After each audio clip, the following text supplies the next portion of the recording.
Então, vou dar início à leitura da Bíblia Freestyle. Bíblia Freestyle, Mateus capítulo 1. Livro da geração de Jesus, o cara da descendência de Davi e também de Abraão. Depois de Abraão, muito sexo foi feito e muitas crianças nasceram por conta disso. Essas crianças cresceram, tornaram-se adultos e também fizeram mais sexo ainda, até que 41 gerações se passou e nasceu um cara muito joia chamado José. Esse tal de José era especial porque quando a Dona Maria, sua noiva, apareceu dizendo que estava grávida do Espírito Santo, ele obviamente sentiu que isso cheirava a um chifre. Mas sendo um cara legal pra caramba, resolveu terminar o noivado discretamente.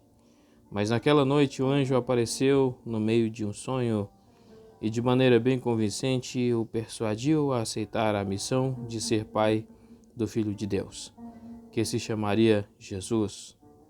Eita, homem santo esse tal de José!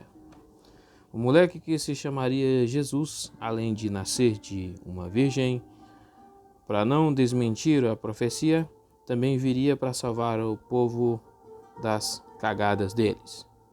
José, cabra macho e obediente, não transou com a Dona Maria até que nascesse o menino.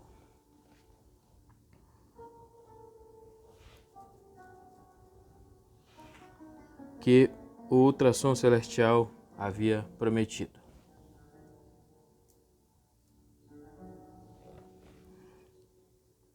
Capítulo 2. Tendo nascido Jesus em Belém, enquanto Herodes era governador, vieram a Jerusalém os mágicos do Oriente. Seus nomes eram David Copperfield, David Blaine e Chris Angel. Não sabemos o nome deles, mas que foi legal a piada, foi? Os mágicos foram perguntar pro Herodes onde que ia nascer o rei dos judeus, porque eles eram melhores que os horóscopos de hoje em dia e foram capazes de perceber nas estrelas que o Salvador do mundo ia nascer por ali. Herodes e a cidade toda ficaram perturbados, pois se um rei já é treta, imagina dois. Por isso, pediram explicações mais detalhadas sobre onde e quando esse nascimento havia acontecido e com a intenção de cortar a sua cabeça e ficar governando sozinho. Wants to live forever. Penso que o nome completo desse Herodes era Herodes Conor MacLeod. Os mágicos mostraram nas escrituras a profecia que ninguém no mundo além deles havia entendido. E Herodes jogou um migué de que queria saber onde estaria o tal menino, com o fim de também ir adorá-lo. Correndo novamente atrás da estrela, acharam um casebre bem safado, cheio de galinhas, cabras e outros animais fedidos. E lá dentro encontraram Dona Maria com o menino Jesus. Imediatamente os caras desembalaram os presentes que trouxeram: ouro para pagar as despesas, incenso, porque aquele lugar devia ser bem fedido, e mirra, que era um tipo de hipoglós da época. Enquanto os mágicos vazavam de volta para os lados do Japão, foram avisados em sonhos para dar o Tomé em Herodes, porque o cara era safado e queria matar o menino Jesus. Obedientes que eram, vazaram na sordina. José, enquanto dormia, também recebeu um aviso para picar a mula, porque Herodes estava procurando Jesus para o matar. E no meio da noite montou no burrinho e acelerou até dar km, contrariando todas as orientações dadas por pediatras modernos, até que chegou ao Egito e ficou por lá até Herodes morrer. Herodes tinha mandado matar todos os recém-nascidos naquele tempo. Por isso, os anjos X9 que orientaram José foram de grande préstimo. E José, em outro sonho, como ele dormia, né?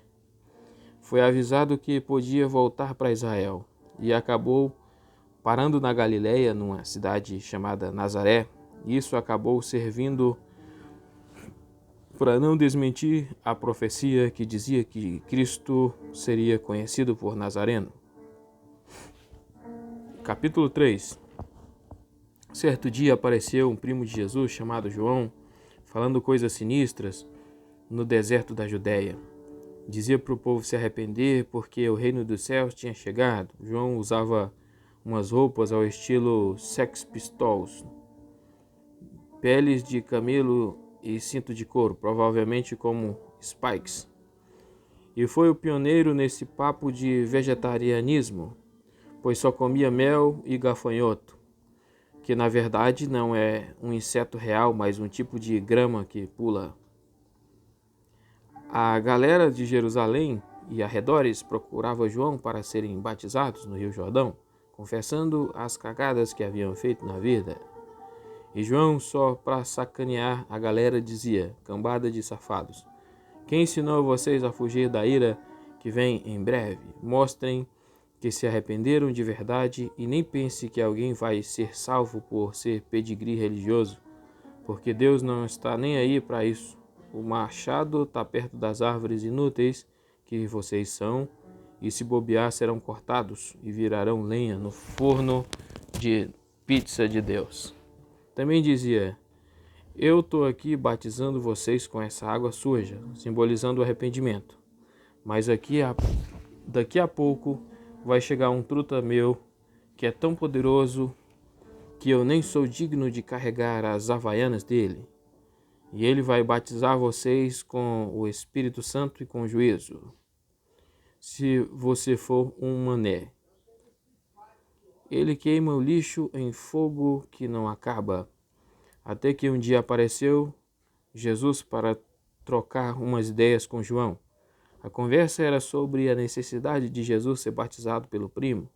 Obviamente, João ficou doido com a proposta, visto que ele sabia que Jesus era o tal que sabe criar a genkidama sem a ajuda de ninguém.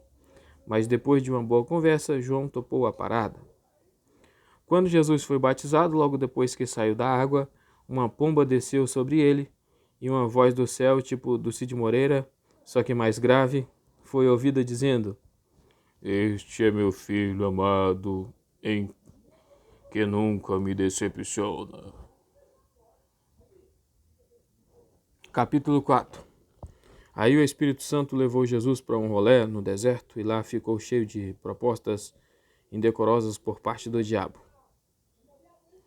Jesus acabou 40 dias e noites sem comer nada, mesmo havendo muitos habibs por perto. Quando você resolve que vai levar um propósito até o final, sempre aparece um filho do diabo para atrapalhar. Neste caso, apareceu o próprio diabo jogando um migué de que dava para comer pão feito de pedra. Mas Jesus era mais esperto e tirou o diabo grandão.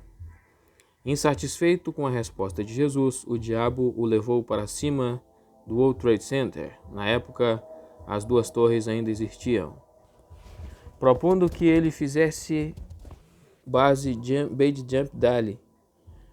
Jesus retrucou suave como uma voadora no peito: não tente fazer Deus de otário. Por fim, o diabo levou Jesus para frente da TV e mostrou tudo o que tem de bom neste mundo, incluindo bacon e Megan Fox e cerveja, prometendo dar todas aquelas coisas em troca de Jesus adorar o capiroto.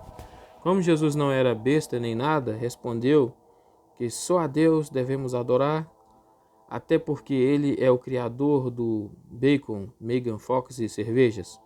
Só restou então ao diabo vazar com o rabinho entre as pernas. Imediatamente após o capiroto vazar, os anjos trouxeram uma caixa de esfirras do Habib's e uma Coca-Cola bem gelada. Então Jesus ficou sabendo pela boca daquelas mulheres fofoqueiras que viviam na mesma rua que ele, que seu primo João Batista tinha sido preso e na mesma hora partiu para Galiléia, indo morar numa kitnet em Cafarnaum. Tudo isso para não desmentir outra profecia.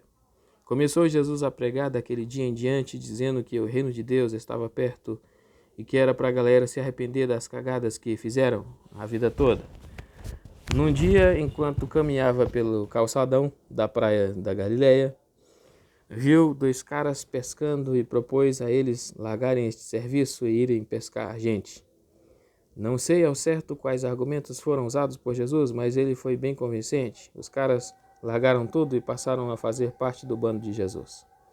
Mais adiante achou outros caras bem apessoados e o chamou também. E assim o grupo foi crescendo, fazendo turnê por toda a Galiléia, ensinando nas ruas e nos templos.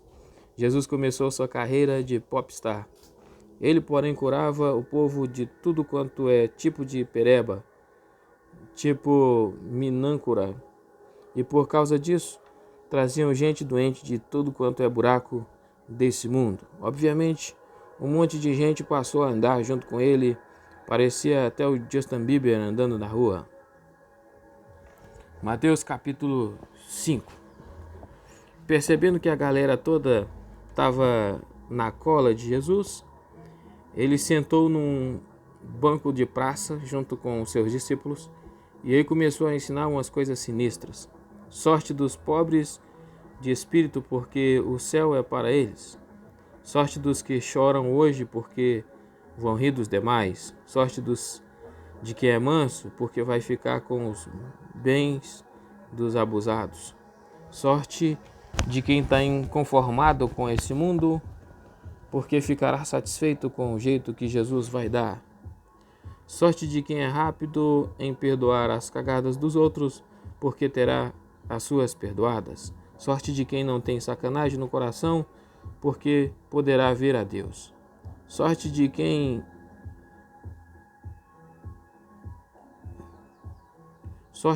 numa briga é da turma do deixa disso, porque será conhecido como filho de Deus. Sorte dos que se ferrarem na luta pelo que é certo, porque o céu é para eles. Sorte de quem for xingado, cuspido e denunciado como abusivo no Facebook por causa de defender as minhas coisas. Pulem de alegria porque fizeram o mesmo com os meus trutas antes de vocês, homens que tinham o poder do Espírito Santo de soltar Hadouken. Vocês são a vodka da caipirinha, mas se a vodka for vagabunda, como que alguém vai beber essa porcaria? Não serve mais para nada, senão para acender a churrasqueira. Vocês trazem capacidade de enxergar a verdade nesse mundo. Não dá para esconder um gordo atrás da cortina. Seja referência. A luz de dentro da geladeira é legal, mas não tem muita serventia quando a porta está fechada. Brilhem do lado de fora para que ninguém tropicar no pé da cama. Só para deixar claro, não vim zoar os mandamentos e o que os profetas antigos falaram. Vim para esclarecer e fazer acontecer. Quem ignorar qualquer coisa que já havíamos ensinado está ferrado. Quem lembrar vai ganhar uma estrelinha no boletim escolar celestial. Se o que vocês fazem não for muito melhor do que os pastores e pregadores da TV falam, então vocês não entrarão no céu nem a pau. Sabe aquele papo de não matar seu irmão? Quem brigar com o irmão já está igualmente ferrado. Quem xingar o irmão tem que prestar contas para a galera do povo que fez isso. E quem despreza o que o irmão fala vai queimar no inferno. Antes de levar dinheiro para a igreja ou para dar aos pobres, conserta as suas cagadas com os irmãos. Sabe aquele papo de não cometer adultério? Pois pensou além do que convém em uma mulher ou homem. Já pecou? Playboy. Se o seu computador é empecilho para te deixar ser perfeito, quebra essa merda e joga no lixo.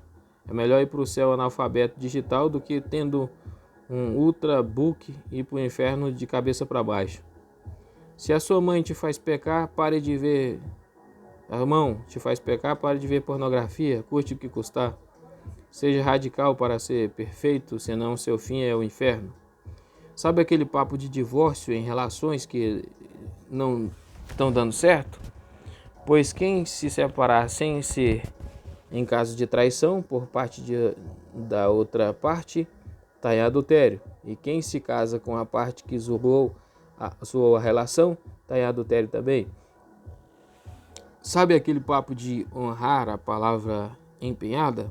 Recomendo que seja lento em empenhar a palavra com algo, porque tudo vai ser cobrado, até a última promessa. E não ponha Deus de cúmplice para as porcarias que você promete, porque você não é nada. Seja direto e diga sempre sim ou não. Enfatizou demais, é mentira. Sabe aquele papo de olho por olho, dente por dente?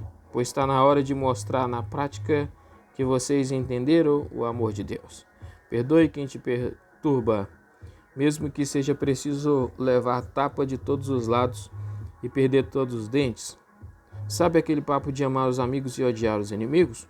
Você não passa de mais um bunda mole no mundo. Se não aprender a amar os que te odeiam, Deus te fez melhor do que isso? Tenha vergonha na cara e reconheça. Deus faz gente boa e gente ruim ganhar na Mega Sena. Ele é igualmente justo para com todos. Se você for legal só com seus amigos, você é um idiota. Qualquer ateu também faz isso. Deus quer que vocês sejam perfeitos. Capítulo 6. Deu esmola na frente dos outros, perdeu a moral comigo. Quem dá esmola e fica contando vantagem é religioso hipócrita. Quando for bater um papo com Deus, se tranca no quarto e faz isso discretamente. Quem fica posando de espiritual e fazendo isso na frente de todo mundo é hipócrita também, e o pai está se lixando para eles. Também não pense que Deus é seu professor de matemática, que de tanto você implorar, meio ponto para passar de ano ele vai dar. Oração não é repetir as coisas, mas conversar. Até porque Deus já sabe o que você quer antes mesmo que você pedir. O que importa é a relação, não a pedição de coisas.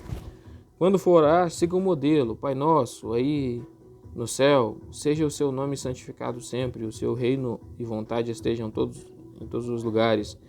Nos dá o básico para vivermos o dia de hoje. Perdoa as porcarias que fizermos, assim como nós perdoamos os que nos perturbam. Não deixe a gente se ferrar com a tentação do nosso próprio desejo. Nos liberte de nós mesmos e de todo o mal. O reino, poder e glória são seus. Tudo é seu. Valeu, Pai. Se perdoarmos quem nos perturba, Deus também vai nos perdoar pelo tanto que o perturbamos. Se não perdoarmos as pessoas, estamos ferrados na mão de Deus. Quando for exercitar sua força de vontade e domínio próprio, não saia contando vantagem para outros. Quem faz isso é hipócrita. Se você está lutando contra si mesmo como sacrifício voluntário a Deus, então que esse assunto fique só entre você e Deus. Chegou na igreja dizendo que está de jejum, ferrou com tudo. Não pense em trabalhar ou roubar com o fim de ficar rico, porque aqui a inflação come, o banco taxa e os políticos roubam. Prefira ser rico para com Deus e as suas coisas. Lá nada se perde. Lembre-se que o seu coração está diretamente ligado ao que você considera seu tesouro. Mexeu em um, ferrou com o outro. Seus olhos são as lâmpadas da sua vida para a sua vida toda. Se essa luz for suficiente, tudo vai ficar claro. Senão, tudo vai ser uma desgraça. Você precisa escolher se serve ao dinheiro ou a Deus, porque ninguém pode servir aos dois ao mesmo tempo. Quem fica preocupado com as coisas do futuro, tipo o que comer, beber ou vestir, é porque não confia em Deus. Ele cuida de todos os animais e plantas e nenhum deles passa necessidade. Nem o Eike Batista é tão bem servido quanto aqueles que Deus cuida. Basta que você faça o que precisa fazer para que tudo dê certo. Ocupe-se com a luta pela justiça e pela manifestação do reino de Deus, o resto vem junto.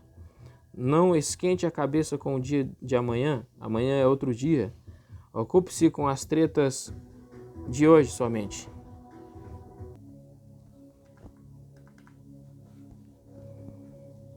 Mateus capítulo 7. Cuidado ao julgar os outros, porque você será medido com a mesma régua. E porque você repara nas pequenas coisas que seu irmão faz, sendo que você faz muito pior. Como você pode ajudar alguém a melhorar em suas dificuldades se você é pior do que essa pessoa? Hipócrita. Resolve sua vida primeiro, depois tente ajudar outros. Não perca tempo com quem zomba das coisas de Deus. Além de jogarem fora tudo que você fizer por eles, ainda vão sair falando mal de você. Peça para receber, procure para encontrar, bata para a porta se abrir.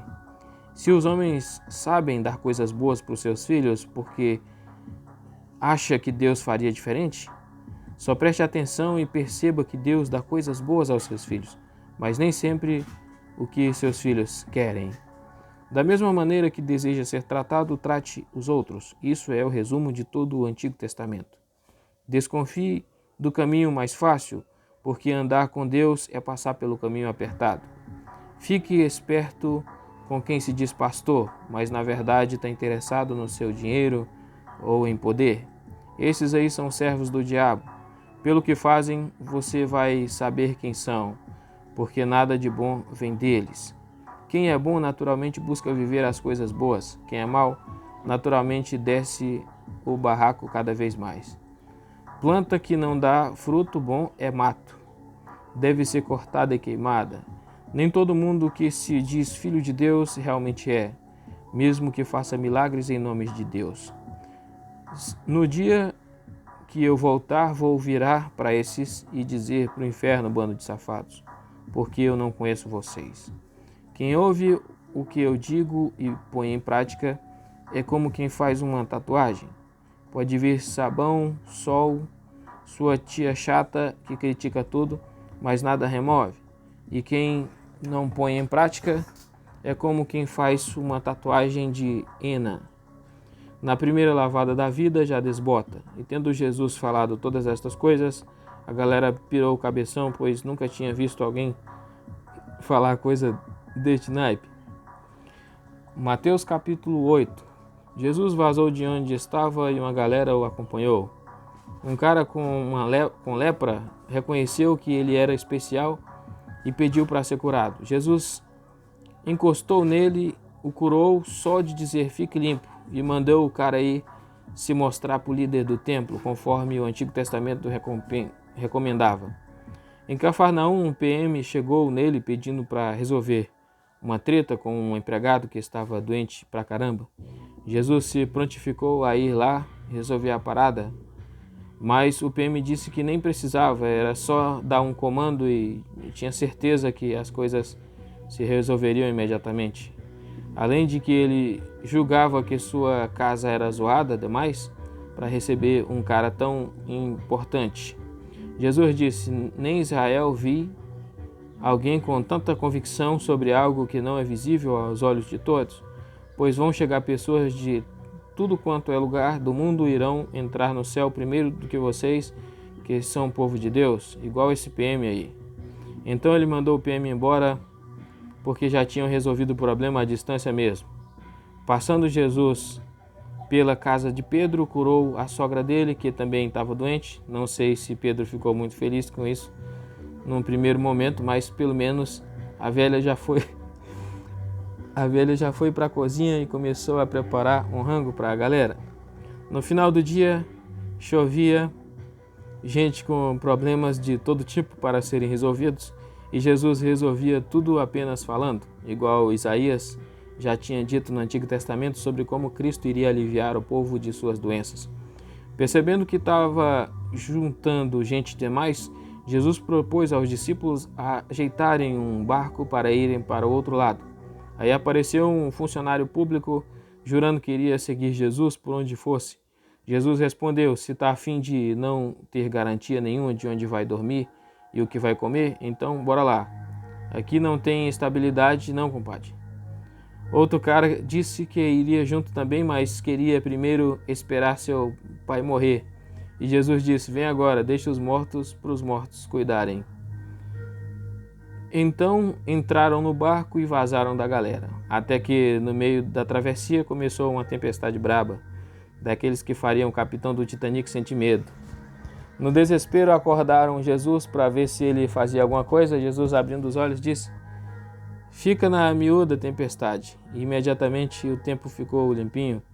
A negada quase se mijou de medo, pois provavelmente esperava que ele inventasse uns coletes salva-vidas ou algo do tipo, mas não que fizesse uma mágica tão sinistra.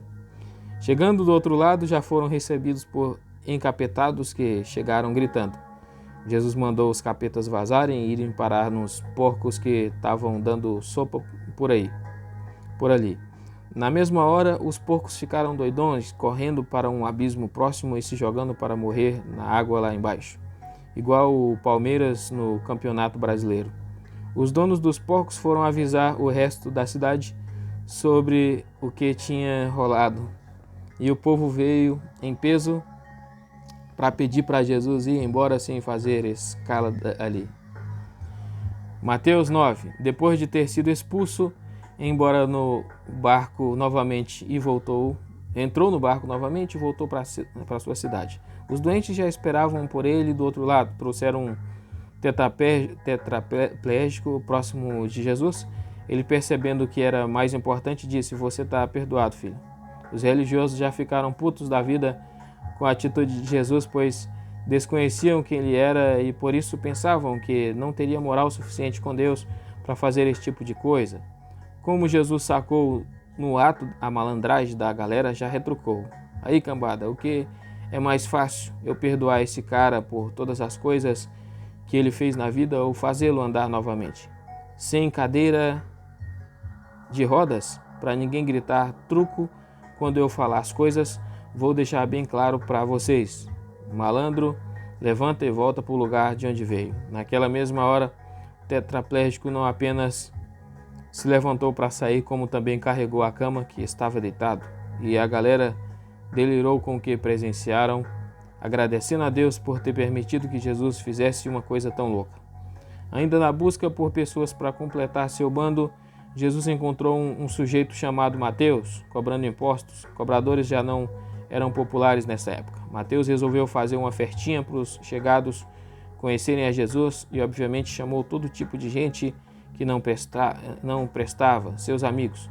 Os religiosos, quando ficaram sabendo disso, soltaram aquele provérbio clássico, porém herético: diga-me com quem tu andas, eu direi quem és. Jesus sacou que os caras estavam falando merda e comentou: quem precisa de médico é quem está doente. Aprendam de uma vez. Quero gente que sinta as dores dos outros e não sacrifícios estúpidos. Insistindo os religiosos na perturbação, comentaram que os discípulos de Jesus não estavam jejuando. E respondeu Jesus a isso: olha, cambada, não faz sentido jejuar para o noivo na sua própria festa de casamento. Quando eu vazar fora, aí eles irão jejuar. Relaxem. Não se coloca vinho que acabou de ser feito em cantil de couro velho. O vinho fermenta com o tempo e acaba estourando o cantil. Nem se coloca um remendo de pano novo numa roupa velha, senão fica parecendo festa junina e termina rasgando mais ainda os trapos que você veste. Apareceu um sujeito com um desafio realmente interessante. Dizia ele que a sua filha tinha acabado de morrer e que acreditava que Jesus tinha a moral de fazer ela voltar. Jesus topou a parada e foi andando para a casa do cara. No caminho, uma mulher chegou na miúda por trás, no meio daquela bagunça toda que virara quando Jesus andava na rua, e encostou nele crendo que seria curada de sua menstruação que não parava há 12 anos. Quando encostou na roupa dele, ficou curada. E Jesus deu um pulo para trás e perguntou: opa, quem relou em mim? A mulher então se entregou ao flagrante. Jesus disse o que ela provavelmente não esperava ouvir: ei, filha, você acreditou que eu podia fazer isso e essa sua convicção é a sua salvação, fique tranquila. Então Jesus terminou de chegar na casa do cara que tinha a filha morta e já estava um monte de gente urubuzando para organizar o velório. Jesus chegou bagunçando a parada. Opa, gente, deixa eu ir lá dentro acordar ela. Todo mundo riu da palhaçada que parecia estar rolando, mas ficou realmente engraçado quando Jesus entrou na casa, pegou a menina pela mão e ela acordou. Putz, ele ficou famoso no país inteiro por causa disso. Indo embora dali, foi importunado por 2 cegos que gritavam: "Tenha dó da gente, filho de Davi", o que indica que realmente acreditavam que ele era o Cristo. Então ele parou e perguntou para os caras: Estão precisando de quê, galera? E eles responderam: "Pô, Jesus, faz uma cirurgia ocular, a laser aí na gente." Jesus então meteu os dedos nos olhos dos caras e passaram a enxergar na mesma hora. Jesus também disse para os caras ficarem na miúda, sem sair falando para todo mundo o que havia rolado, mas eram bocudos demais e saíram contando para todo mundo. Quando os cegos foram embora, trouxeram um encapetado que também era mudo. Jesus, sem show e sem entrevista, com o capeta no microfone, expulsou os capetas e o mudo voltou a falar na mesma hora. A galera que assistia delirava, diziam que nunca algo desse porte tinha acontecido por ali. Os religiosos, de invejosos que eram, começaram a espalhar o boato de que Jesus expulsava os capetas porque ele tinha parte com o demo.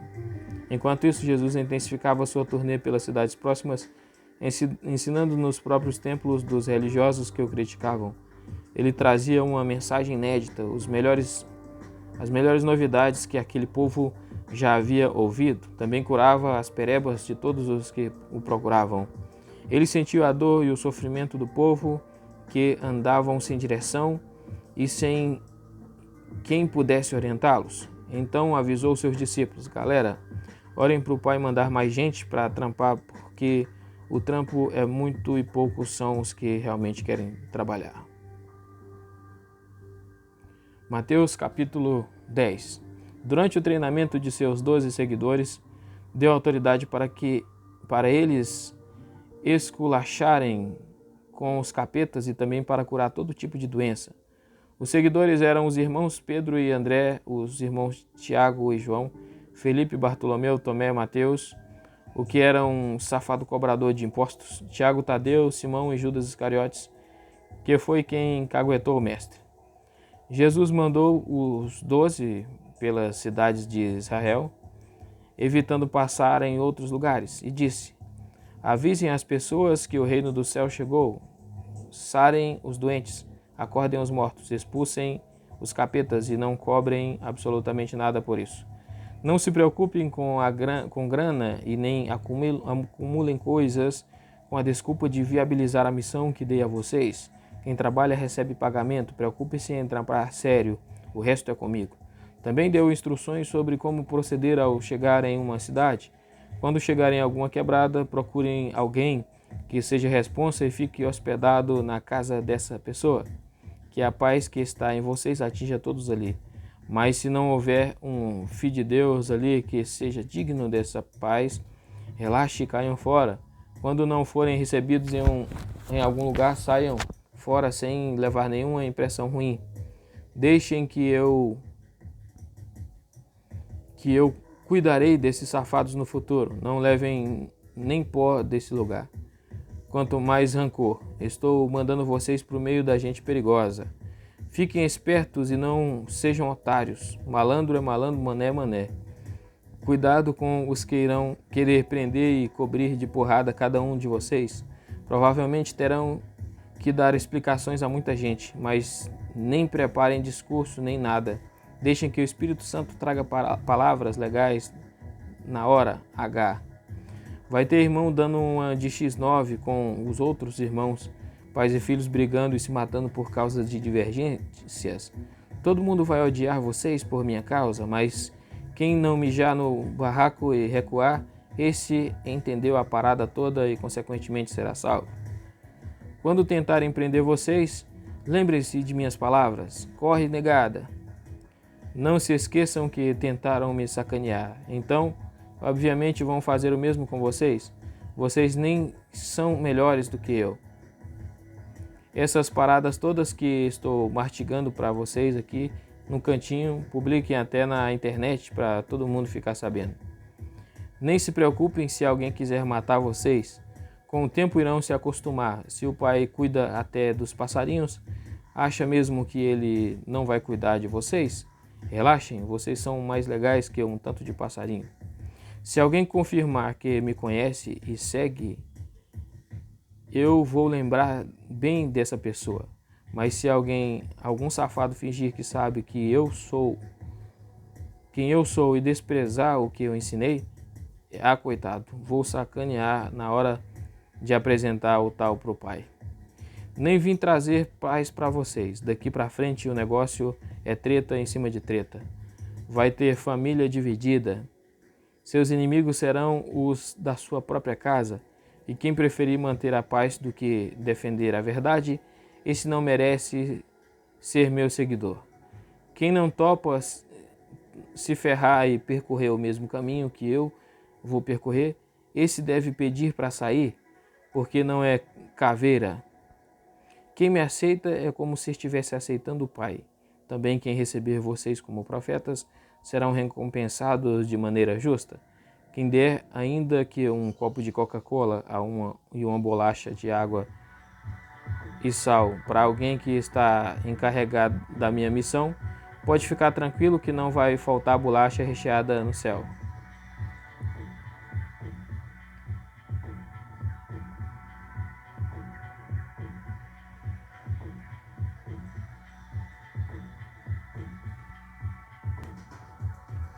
Mateus capítulo 11. Depois de completar o treinamento dos 12, Jesus voltou à sua turnê pelas cidades próximas. Seu primo João, ao ouvir falar das paradas que Jesus estava aprontando, mandou 2 caras irem perguntar se ele era o cara. Jesus respondeu dizendo: "Contem para o meu primo as coisas que vocês estão vendo. Gente cega enxergando, mancos recuperando a capacidade de andar, doentes sendo curados, surdos ouvindo, novamente mortos sendo acordados, e os pobres estão recebendo as primeiras boas notícias da vida deles." Naquela época não tinha Bolsa Família. Quem curtir o que estou fazendo vai no mínimo ser feliz. Jesus ainda falou mais sobre seu primo João para a galera que se amontoava em volta dele. O que vocês estavam procurando? Um pedaço de pau sendo agitado no ar por um revoltado contra o sistema? Estavam esperando um burguês com roupas da Hollister? Esse tipo de gente você encontra nos condomínios fechados e boates de luxo. Estavam procurando um profeta? Pois meu primo era mais do que um profeta. Ele é o tal que a profecia dizia que viria antes de mim para preparar o terreno. Não existe nenhum homem mais digno do que ele. E olha o que o menor no céu ainda será maior do que ele. Desde os dias de João, os que se esforçam se apoderam das coisas do céu. Se estavam procurando Elias, esse é o cara. Prestem atenção, porque isso é importante. Vocês são o tipo de gente que reclama de tudo. Veio João todo certinho e a galera chamou ele de encapetado. Aí venho eu e me chamam de chegado em vinho, fã de comida e amigo de cobradores de impostos e demais pecadores. Nossa coerência será vista nas consequências do que fazemos. Aí Jesus esculachou com as cidades onde fez milagres, mas não houve arrependimento do povo. Se as coisas que rolaram aqui tivessem sido feitas em outras cidades profanas, as pessoas lá já teriam arrependido. Não haverá dó nenhuma de vocês no fim do mundo. Cafarnaum acha que é grande coisa, mas vou enterrar essa cidade no quinto dos infernos. Completou ainda Jesus: valeu, Pai, por esconder este conhecimento dos sábios e por ter revelado aos simples e humildes. Tudo me foi dado pelo Pai, e o acesso a ele é exclusivamente por mim. Eu e o Pai nos conhecemos profundamente. Tá cansado? Chega mais que eu vou te ajudar. Deixem essas porcarias que vocês carregam nas costas de lado e prefiram carregar as minhas coisas. São coisas leves e que não causam canseira em ninguém. Mateus capítulo 12. Num certo sábado, Jesus estava passando por umas plantações de milho Resolveram então colher umas espigas para comer na hora mesmo. Quem tem pressa come cru. Quando os religiosos viram a galera toda descascando milho e comendo, implicaram dizendo que isso não era permitido a se fazer no sábado. Jesus então respondeu: quando Davi estava com fome, entrou no templo e filou a boia que tinha no altar, que só os sacerdotes tinham permissão para comer. Não perceberam que os sacerdotes violam esse papo furado de guardar sábado toda semana e Deus nem se importa com isso? Paquitos, eu sou mais importante que o templo inteiro. Se percebessem que importante é sentir a dor do outro e não provocar mais dor, então não ficariam aí perturbando e atrapalhando toda a galera, gente boa. A propósito, quem manda no sábado sou eu. Achou ruim? Reclama no Procon. Vazando dali, Jesus foi para o templo dos mesmos caras. Aproveitando que tinha um sujeito maneta por lá, os religiosos novamente trouxeram a discussão essa besteira sobre o sábado. Afinal, podia curar o sujeito ou não? Jesus então disse: se seu carro ficar sem gasolina no sábado, você empurra até o posto ou deixa ele parado até o dia seguinte. Pois é claro que ninguém vai deixar o carro dando sopa para ser roubado. Saibam que esse sujeito da mão zoada, assim como qualquer outra pessoa, vale mais do que um carro. Então virou ao homem e mandou: aê, Dom, estica a mão e dá tchauzinho pra galera. E na mesma hora o cara esticou a mão e ela ficou tão boa quanto a outra. Os religiosos ficaram tão putos que já fizeram uma reuniãozinha para armarem um jeito de contratarem um jagunço para matar Jesus. Como Jesus não era bobo nem nada, sacou a sacanagem e tirou o time de campo na mesma hora e a galera foi junto de curiosa que eram e ele curou todo mundo que compareceu. Embora Jesus fazia coisas sinistras, ele sempre pedia ao povo que não o dedassem para os religiosos. Tudo isso para não desmentir outra profecia de Isaías que dizia que o Cristo andaria no meio do povo perdido e seria discretíssimo até que a hora de julgar o mundo chegasse. A profecia também dizia que ele seria a esperança dos perdidos. Trouxeram então um outro encapetado, dessa vez cego e mudo. Engraçado como eles vão ficando cada vez pior. Jesus fez um limpa no sujeito e, além de desencapetado, ele passou a ver e falar normalmente. O povo, delirando com tudo que assistia, começou a comentar se Jesus não seria o Cristo, mas os religiosos, de invejosos que eram, soltaram um boato de que o poder de Jesus era do próprio diabo. Conhecendo ele a malandragem dos caras, disse: galera, um time de futebol não pode vencer dividido.